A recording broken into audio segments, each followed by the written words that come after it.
everybody have joined the class and let's start. Last हमने glycolysis वाला topic किया था.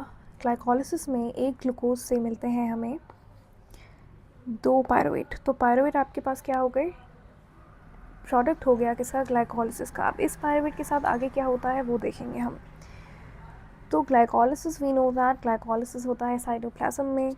ठीक है, तो ये जो चीज़ हो रही है ये साइटोप्लाज्म में हो रही है, जहाँ पे ग्लूकोज से 2 पायरुवेट मिल रहे हैं. पायरुवेट का फॉर्मूला क्या था, C3H4O3. इस स्टेप को आप ग्लाइकोलिसिस कहते हो. ग्लाइकोलिसिस वो स्टेप है जहाँ पे ऑक्सीजन रिक्वायर्ड नहीं होती और ये कॉमन स्टेप है एरोबिक और एनएरोबिक रेस्पिरेशन में. यानी कि बैक्टीरिया में भी ये चीज़ होगी एज इट इज़ कि 2 पायरुवेट बनेंगे वहाँ पे भी, और मतलब वो बैक्टीरिया जिनमें एनएरोबिक रेस्पिरेशन हो रही है. ठीक है, और एरोबिक रेस्पिरेशन में इस 2 पायरुवेट के साथ क्या होगा वो हम देखेंगे यहाँ पे. ठीक है, ग्लाइकोलिसिस क्लियर हो गया था हमारे पास. अच्छा, अब ये जो 2 पायरुवेट यहाँ पे बने हैं, ये मैंने यहाँ पे स्ट्रक्चर बनाया है पायरुवेट का. और कितने पायरुवेट के मॉलिक्यूल्स हैं, एक ग्लूकोज से हमें 2 पायरुवेट मिले हैं. ठीक है, अब यहाँ पे 2 कंडीशंस आ जाती हैं. ग्लाइकोलिसिस तो दोनों में सेम होगा, एनाएरोबिक और एरोबिक दोनों प्रोसेसेस में. लेकिन अब यहाँ पे ऑक्सीजन की अबंडेंस पे डिपेंड करता है कि आगे के जो स्टेप्स हैं वो एरोबिक होंगे या एनएरोबिक रेस्पिरेशन वाले होंगे. तो अगर ऑक्सीजन कम है, सफिशिएंट नहीं है, तो फिर फर्मेंटेशन या फिर आप कह सकते हो एनएरोबिक रेस्पिरेशन होगी, जहाँ पे ये 2 पायरुवेट से क्या बनेगा, या तो लैक्टिक एसिड या तो इथेनॉल.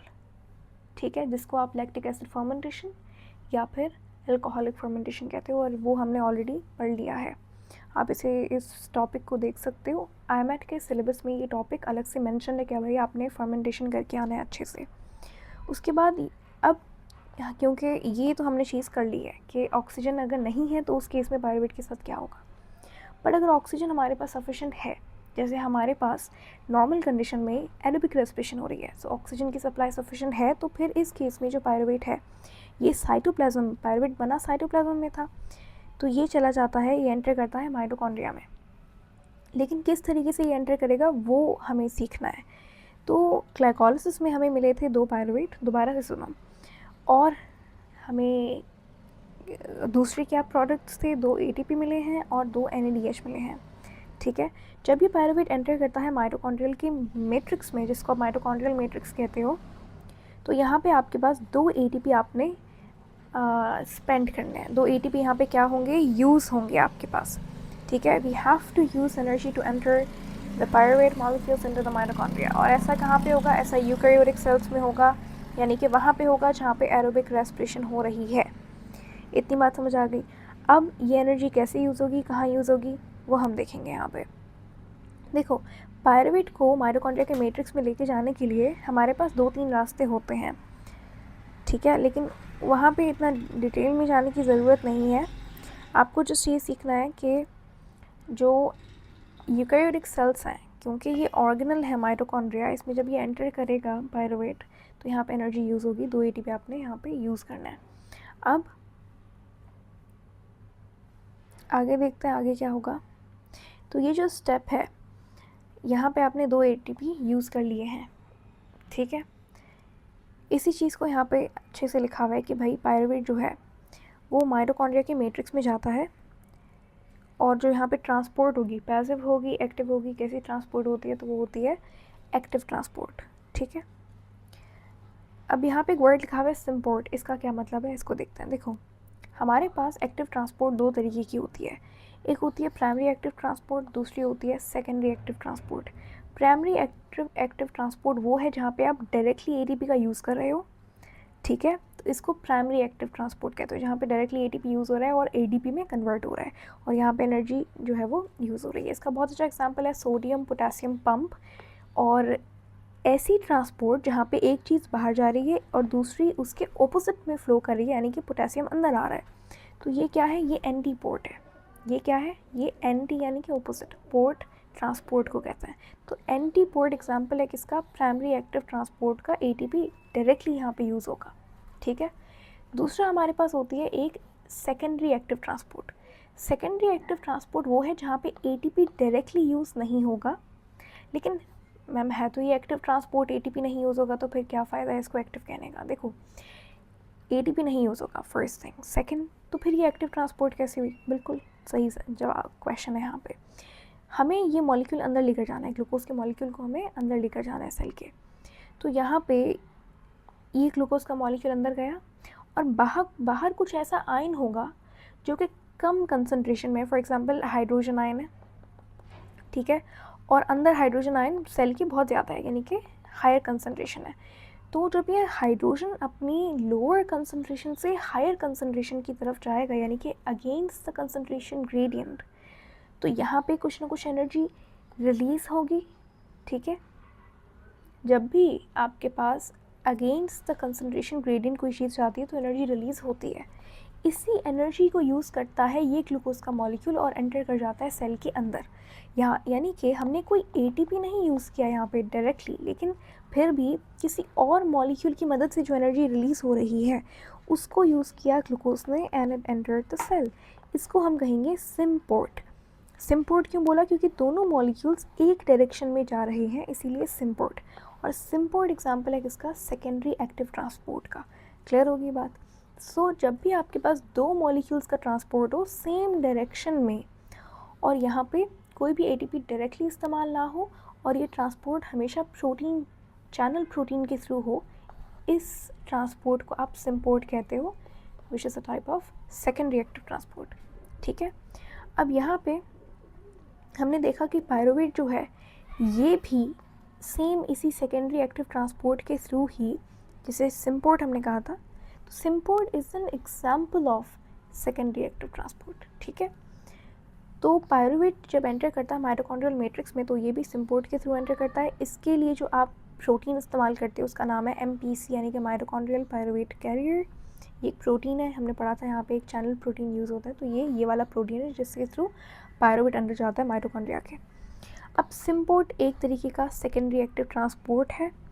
यहाँ पे होता क्या है, हमने दो पायरुवेट बनाए थे, कहाँ पे? साइटोप्लाज्म में। पायरुवेट एक 3 कार्बन कंपाउंड है। अभी तक हमने समझा कि किस तरीके से पायरुवेट माइटोकॉन्ड्रिया के मैट्रिक्स में आता है। माइटोकॉन्ड्रिया के मैट्रिक्स में पायरुवेट आ गया, बिल्कुल आ गया। ठीक है, अब आगे क्या होगा? माइटोकॉन्ड्रिया के मैट्रिक्स में यहाँ पे चल रही होती है एक साइकिल जिसको क्रेब्स साइकिल कहते हैं। ठीक है, क्रेब्स साइकिल का दूसरा नाम है सिट्रिक एसिड साइकिल या फिर ट्राई कार्बोक्सिलिक एसिड साइकिल। ये तीनों नाम आपने याद रखने। पहला क्या? क्रेब्स साइकिल, दूसरा सिट्रिक एसिड साइकिल, या फिर आप सिट्रिक एसिड को सिट्रेट साइकिल भी कह सकते हैं। और क्योंकि सिट्रिक एसिड में 3 कार्बोक्सिलिक एसिड ग्रुप होते हैं इसीलिए इसको ट्राई कार्बोक्सिलिक एसिड साइकिल भी कहा जाता है। ये 3 नाम आपने याद रखना है। तो माइटोकॉन्ड्रिया के मैट्रिक्स में यहाँ पे हो रही होती है क्रेब्स साइकिल या फिर citric acid cycle. Pyruvate enter कर गया माइटोकॉन्ड्रियल मैट्रिक्स में। अब पायरुवेट को जाना है इस क्रेब्स साइकिल में ताकि ज़्यादा से ज़्यादा हम एटीपी निकाल सकें। लेकिन मसला ये कि पायरुवेट जो है ये एंटर नहीं कर पाता क्रेब्स साइकिल में। क्रेब्स साइकिल कहता है कि यार पायरुवेट नहीं एंटर कर सकता, इसको कन्वर्ट करो मेरे फेवरेट मॉलिक्यूल जिसका नाम है एसिटाइल CoA में, तभी मैं इसको एक्सेप्ट करूँगा, आने दूंगा अंदर साइकिल में। तो पायरुवेट बेचारा एक तो इतनी मेहनत एनर्जी वगैरह लगा के अंदर गया माइटोकॉन्ड्रिया के। उसके बाद यहाँ पे मसला ये आ गया कि ये पायरुवेट को कन्वर्ट होना पड़ता है एक दूसरे एडिशनल मॉलिक्यूल एसिटाइल CoA जिसका नाम है उसमें। इस स्टेप को आप कहते हो पायरुवेट ऑक्सीडेशन। क्यों पायरुवेट ऑक्सीडेशन कहते हैं? क्योंकि यहाँ पे पायरुवेट की ऑक्सीडेशन होती है।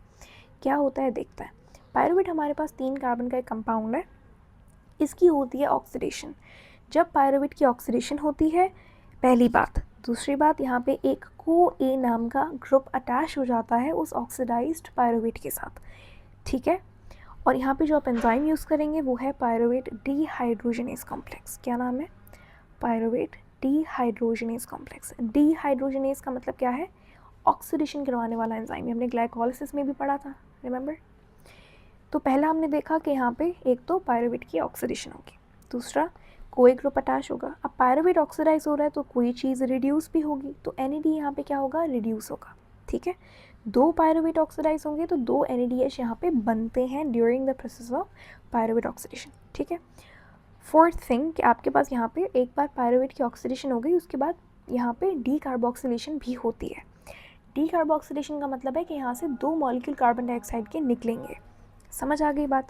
हमने क्या किया, 2 पायरुवेट थे। अब ये चीज़ का अच्छा सबसे इम्पॉर्टेंट चीज़, ये पायरुवेट ऑक्सीडेशन हो कहाँ पे रही है, ये हो रही है माइटोकॉन्ड्रिया के मैट्रिक्स में, ठीक है। ग्लाइकोलाइसिस हुआ साइटोप्लाज्म में, पायरुवेट बने दो पायरुवेट एंटर हो गए माइटोकॉन्ड्रियल मैट्रिक्स में। माइटोकॉन्ड्रियल मैट्रिक्स में पायरुवेट की ऑक्सीडेशन होती है, ऑक्सीडेशन हुई, 2 NADH बने और 2 एसिटाइल CoA कंपाउंड आपको मिल गए यहाँ पे, ठीक है। एंजाइम यूज़ किया आपने पायरुवेट डिहाइड्रोजनेस कॉम्प्लेक्स और 2 कार्बन डाइऑक्साइड भी यहाँ पे निकलेंगे। अब एक पायरुवेट से एक कार्बन निकल रहा है in the form of carbon dioxide. So pyruvate में कितने कार्बन थे, मैंने लिखा है यहाँ पे 3 कार्बन। एसिटाइल CoA एक 2 कार्बन कंपाउंड है। अब ये एसिटाइल CoA के 2 मॉलिक्यूल्स आपके पास बने हैं और ये 2 कार्बन का एक कंपाउंड है, ये एंटर कर जाता है अच्छे से खुशी खुशी क्रेब्स साइकिल में। ये चीज़ कहाँ पे हो रही है, माइटोकॉन्ड्रियल मैट्रिक्स में हो रही है। तो ये था पायरुवेट ऑक्सीडेशन। हमारा आज का टॉपिक जो है वो अब हम शुरू करेंगे, जो कि है क्रेब्स साइकिल। तो अब हम शुरू करेंगे क्रेब्स साइकिल। ये जो 2 एसिटाइल CoA के मॉलिक्यूल्स बने थे हमारे पास, ये एंटर कर जाते हैं क्रेब्स साइकिल में। होता क्या है, सबसे पहला कंपाउंड जहाँ से ये साइकिल स्टार्ट हो रही है वो कौन सा है, वो है ऑक्सैलो एसीटेट, ठीक है। ऑक्सैलो एसीटेट एक 4 कार्बन कंपाउंड है और एसिटाइल CoA एक 2 कार्बन कंपाउंड है। ये दोनों जब आपस में रिएक्ट करेंगे तो यहाँ पे 4 + 2 मिलकर बनाते हैं एक 6 कार्बन का नया कंपाउंड जिसे सिट्रेट कहते हैं। इसीलिए क्रेब्स साइकिल को आप सिट्रिक एसिड साइकिल या फिर सिट्रेट साइकिल भी कहते हैं, क्योंकि the first stable compound that is formed is citrate, इस वजह से, ठीक है। यहाँ पे जो एंजाइम इस्तेमाल होगा वो है सिट्रेट सिंथेज, यानी कि वो एंजाइम जो सिट्रेट बनवाएगा। सिट्रेट बन गया। अब ये जो सिट्रेट है ये 6 कार्बन कंपाउंड है, इसमें 6 कार्बन है। ये सिट्रेट कन्वर्ट होता है आइसोसिट्रेट में, ठीक है। सिट्रेट से बना आइसोसिट्रेट, यहाँ पे एंजाइम जो इस्तेमाल हुआ वो है एकोनिडेज, ठीक है। एकोनिडेज नाम का एंजाइम हमने यहाँ पे यूज़ किया, सिट्रेट से आइसोसिट्रेट बना और यहाँ पे अभी तक कोई एनर्जी ना बनी है ना यूज़ हुई है। अब ये जो आइसोसिट्रेट है ये एक 6 कार्बन कंपाउंड है, यहाँ पे होती है ऑक्सीडेशन किसकी, आइसोसिट्रेट की। जब आइसोसिट्रेट की ऑक्सीडेशन होती है कोई चीज़ रिड्यूस भी होगी तो ये NAD+ जो है वो रिड्यूस होता है और बना लेता है NADH, ठीक है। तो आइसोसिट्रेट की यहाँ पे ना सिर्फ ऑक्सीडेशन होगी बल्कि यहाँ पे डीकार्बोक्सिलेशन भी होती है, यानी कि कार्बन डाइऑक्साइड रिलीज़ होता है। एंजाइम कौन सा यूज़ करेंगे, isocitrate dehydrogenase. Dehydrogenase enzyme generally जब ऑक्सीडेशन होती है तो आप डिहाइड्रोजनेस एंजाइम यूज़ करते हो, जैसे अभी हमने ऑक्सीडेशन में किया, फिर ग्लाइकोलाइसिस में पीछे हमने डिहाइड्रोजनेस यूज़ किया था जब ऑक्सीडेशन हो रही थी। सो आइसोसिट्रेट की डीकार्बोक्सिलेशन प्लस ऑक्सीडेशन होती है, यहाँ पे एक NADH बन गया। सो एक एसिटाइल CoA से एक NADH बना, ये साइकिल 2 एसिटाइल CoA जाते हैं तो 2 NADH बनेंगे, ठीक है। सो आइसोसिट्रेट से यहाँ पे आपकी ऑक्सीडेशन हो गई और ये एक नया कंपाउंड बना जो कि है अल्फा कीटो ग्लूकारेट। अब आइसोसिट्रेट में कितने कार्बन थे, 6 कार्बन, एक कार्बन निकल गया in the form of carbon dioxide, तो पीछे 5 कार्बन बच गए। तो अल्फा कीटो ग्लूकारेट एक 5 कार्बन कंपाउंड है, ठीक है। अब अल्फा कीटो ग्लूकारेट दोबारा से यहाँ पे क्या होता है, दोबारा से ऑक्सीडाइज होता है, दोबारा से ऑक्सीडेशन हो रही है और कार्बोक्सिलेशन भी हो रही है। तो ऑक्सीडेशन हो रही है अल्फा कीटो ग्लूकारेट की, तो NAD+ क्या होगा, रिड्यूस होगा और NADH बना लेगा, ठीक हो गया। यहाँ पे एंजाइम कौन सा यूज़ करेंगे, दोबारा से ऑक्सीडेशन हुई है तो डिहाइड्रोजनेस ही यूज़ करेंगे, अल्फा कीटो ग्लूकारेट डिहाइड्रोजनेस नाम का एंजाइम यहाँ पे यूज़ होगा। अब मैं आपको एक चीज़ बताती हूँ जिससे आप आसानी से ये चीज़ याद कर सकते हो। देखो पहले सिट्रेट बना, फिर आइसो लगा दोगे, एक और कंपाउंड सेम याद करने की आसानी से याद हो जाएगा, सिट्रेट आइसोसिट्रेट, फिर आपके पास अल्फा कीटो ग्लूकारेट बना। अब कीटो से आप याद कर सकते हो कट, ठीक है। कट करोगे तो कार्बन डाइऑक्साइड रिलीज़ होगी, समझाने के लिए बता रही हूँ, ठीक है। जस्ट आप इसे इमेजिन करो एंड याद करने की कोशिश करो इस चीज़ को, क्योंकि मैं आपको एक क्वेश्चन रिलेटेड चीज़ बता रही हूँ। ये जो अल्फा कीटो ग्लूकारेट वो आपको पूछेगा कि साइकिल में कहाँ कहाँ कार्बन डाइऑक्साइड रिलीज़ हुई है, तो कैसे याद करेंगे। देखो अल्फा कीटो ग्लूकारेट है, कीटो कट, तो अल्फा कीटो ग्लूकारेट के लेफ़्ट पे और इसके राइट पे दोनों बारी कार्बन डाइऑक्साइड रिलीज़ हो रही है। बहुत इंपॉर्टेंट क्वेश्चन है ये, ठीक है। यहाँ पे भी कार्बन डाइऑक्साइड रिलीज़ हो रही है, यहाँ पे भी कार्बन डाइऑक्साइड रिलीज़ हो रही है और दोनों बारी क्या हो रहा है, क्योंकि ऑक्सीडेशन भी हो रही थी तो NADH भी बन रहा है यहाँ पे। अभी जो अल्फा कीटो ग्लूकारेट है यहाँ पे जब इसकी ऑक्सीडेशन हुई तो हमें एक नया कंपाउंड मिला और क्योंकि कार्बन डाइऑक्साइड निकल गई थी तो हमें एक कंपाउंड मिला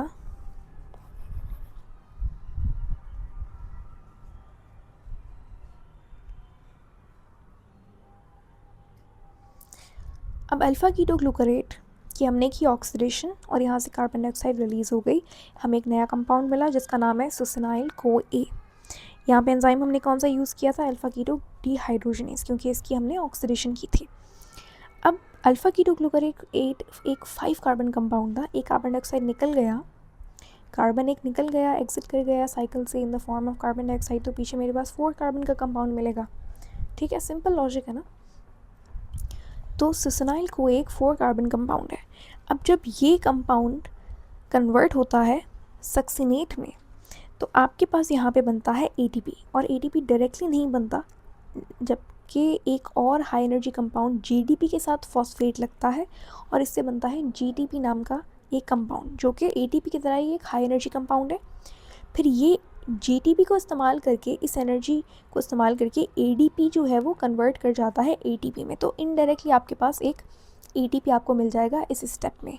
यहाँ पे कोई कार्बन नहीं रिलीज़ हुआ, तो 4 कार्बन का 4 कार्बन वाला ही सक्सिनेट आपको मिल गया। बस आपने यहाँ पे याद रखना है कि कौन सा एंजाइम हमने यूज़ किया, सुसनाइल CoA सिंथेस। ठीक है, यहाँ तक बात समझ आ गई। तो अच्छा, एक और चीज़, ये जो ATP आपको मिला है, क्योंकि ये एक सबस्ट्रेट के साथ, जब एक सबस्ट्रेट से एनर्जी निकली उससे आपने ATP बनाया, तो ऐसी फॉर्मेशन ऑफ ATP, ऐसी फॉस्फोराइलेशन को आप क्या कहते हो, सबस्ट्रेट लेवल फॉस्फोराइलेशन। तो क्रेब्स साइकिल में, एक क्रेब्स साइकिल में जहाँ पे एक एसिटाइल CoA एंटर हुआ है, यहाँ से आप एक ATP निकाल रहे हो। अभी तक हमने एक NADH ATP निकाला है। ठीक है, उसके बाद ये जो 4 कार्बन का सक्सिनेट है ये कन्वर्ट होता है फ्यूमरेट नाम के एंजाइम में।